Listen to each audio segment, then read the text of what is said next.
Goodbye laughter, hello silence. Jeremy Clarkson and his journey to overcome illness. Jeremy Clarkson, the famous host of the Grand Tour, surprised fans and the public when he shared a serious health news on his personal page. He wrote, "I have just been diagnosed with terminal pancreatic cancer. The doctors have told me I have only a few months to live. I don't know what else to say other than to ask you to pray for me." The news quickly spread across media and social networks, leaving many people shocked and mourning a man who always appeared strong and humorous in public. Quiet days. After sharing the news of his illness, Clarkson temporarily took a break from all media and work activities. He spent time at home, with his family and close friends, reflecting on his life and what he had been through. In a conversation with longtime friend Richard Hammond, Clarkson shared, "I've lived a life filled with laughter and noise. But now, I just want peace and quiet in my soul." A call for prayers. Although not a religious person, Clarkson asked his fans to pray for him.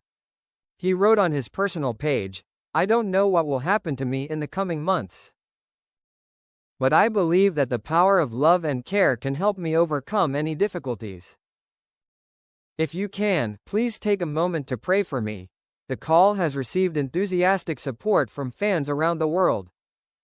They sent well wishes, letters of encouragement and even prayer videos for Clarkson. Emotional comeback. After 3 months of silence, Clarkson has decided to return to work. He appeared in a television special where he shared his journey with the disease. During the show, Clarkson said, "I've learned that life isn't always what we want it to be.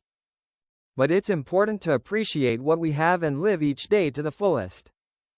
He also thanked his fans for their support and prayers throughout the years. A new chapter in life. Despite his illness, Clarkson has changed his outlook on life.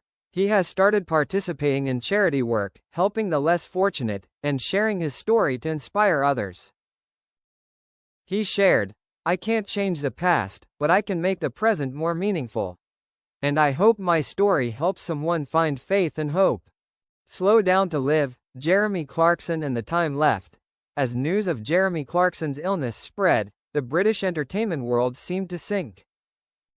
Those who had worked with him, from James May, Richard Hammond to the producers of Top Gear and the Grand Tour, sent their well wishes and emotional reminiscences of this hot-tempered but loving man. James May, in an interview, said slowly, "Jeremy and I didn't always agree. He could be gruff, opinionated, and liked to pick on anyone who breathed the wrong way. But I've never met anyone who lived as authentically as he did. Every minute, every second, Jeremy was himself. There was no veneer. A man of earth, wind and petrol.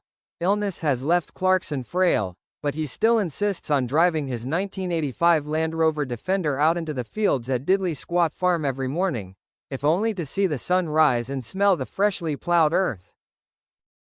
There's something so real about knowing you don't have much time," he wrote in a notebook, which he has carried with him since the day he learned of his illness.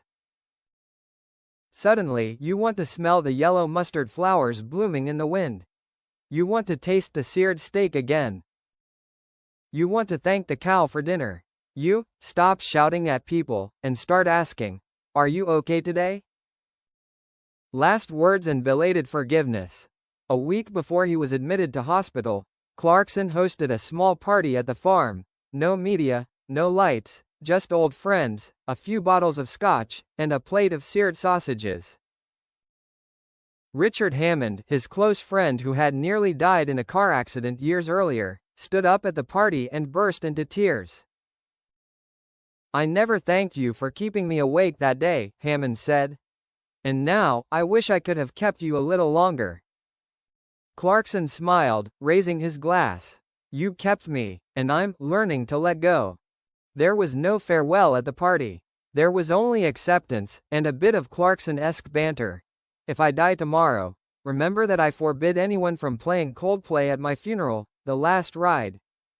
As his health deteriorated, Clarkson wrote handwritten letters to each of his loved ones, not to say goodbye, but to share a fond memory of them. In a letter to his daughter, he wrote, I don't want you to remember the old man in the hospital who was nagging. I want you to remember the man who taught you how to drive, and who screamed when you almost hit a bin." And in a letter to his fans, posted on his final page, he wrote, "I've lived my life as if I never had to say sorry. Now, if I have one last word, it's, thank you. For laughing with me, for forgiving me, and for never making me feel like I was just a TV chatterbox." The passing, and what it left behind. On a November afternoon, under the old oak tree where he'd camped as a boy, Jeremy Clarkson took his last breath. There was no alarm, there were no TV shots. Just the wind and the distant sound of tractors. The official statement from his family was a single line: "He's not gone. He's just trying a new route, one without GPS," and in the end, no one told him he was going the wrong way. After his death, a simple wooden plaque was erected at Diddley Squat Farm, engraved with a quote he once wrote in his diary. "I don't live to be a role model. I live to have no regrets."